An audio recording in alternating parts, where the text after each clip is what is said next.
এই দেখেন বাবা কি জিনিস। বাবারা ছেলে মেয়ের জন্য বুড়ো বয়সে অনেক কষ্ট করে, ঠিক আছে, ছেলে মেয়েকে খাওয়ানোর জন্য শুধু। আমি তার মুখে কিছু শুনতে চাই, দেখেন। আসসালামু আলাইকুম কাকা। হ্যাঁ কাকা, আচ্ছা আপনার ছেলে মেয়ের জন্য করতেছেন এত কষ্ট? করেন। হ্যাঁ, আপনার ছেলে মেয়ের কি অনেক আদর করেন? মাশাআল্লাহ। এই বুড়া বয়সে তাদের জন্য কষ্ট করতেছেন, তো তারা কি আপনার জন্য মায়া করে না? তো মায়া করলে, আপনার জন্য যদি মায়া করে, তাহলে এই বয়সে তারা আপনার ইচ্ছা করলে তো গ্যাস সিলিন্ডার কিনে দিতে পারতো। হ্যাঁ কাকা, আর কথা নাই আমার সকাল ওটাই তো, ইচ্ছা করলে তো আপনারা একটা গ্যাস সিলিন্ডার কিনে দিতে পারতো, তাই না? তাহলে আপনারা দিয়ে এত কষ্ট করাইতেছে কেন কাকা? আপনি দিয়ে এত কষ্ট করা কেন? আপনার ছেলে মেয়ের ঘরে আপনি অনেক ভালোবাসেন, তাহলে আপনার দিয়ে কেন এত কষ্ট করাইতেছে তারা, বলেন? মেয়ে। আপনার মেয়ে কয়জন? আমার মাইয়া দুজন। মেয়ে দুইজন। আচ্ছা, মেয়েরা নয় পরের বাড়িতে জায়গা, আর ছেলে কয়জন? না, ছেলে কয়জন? মাইয়ারা ওইটা কম বুঝে, বাড়ির গৃহস্থী কাম আছে। আচ্ছা, ছেলেরা কি করে? ছেলেরা আপনার বড় ক্ষেত লাগায়।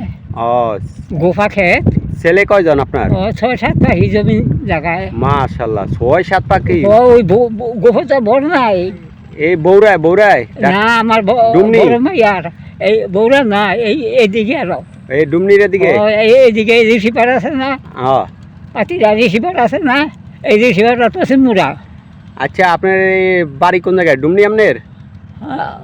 ভাই যাইতেন? না না, আপনার বাড়ি কোন জায়গায়? আমার বাড়ি একেবারে ঠিক কোম্পানির বাড়ি, আমার বাড়ি একবারই। না, কোন জায়গায়? ডুমনি? হ্যাঁ, এই ঢাকা ডুমনি না?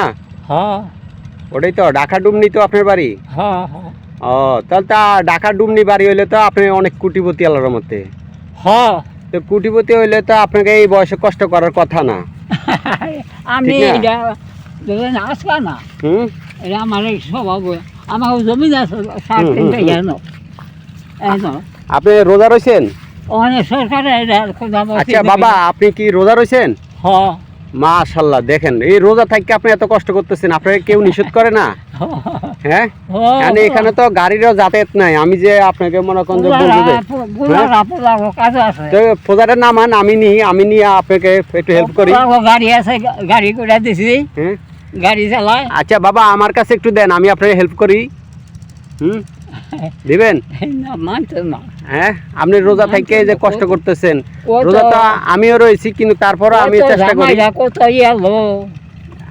মেয়ের জামাইরা হেল্প করেন আপনারে? না, পারতেন না। আমি পারতাম না।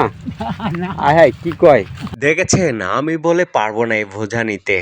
বাবা মানে অহংকার, এমন বাবা পাওয়া অনেক ভাগ্যের ব্যাপার। পুরুষ মানেই পরিবারের খুঁটি, আর বর্তমান কিছু পুরুষের কারণে পুরুষের মান সম্মান নষ্ট হচ্ছে। তাই খারাপ পুরুষদেরকে প্রকাশ্যে শাস্তি দেওয়া উচিত।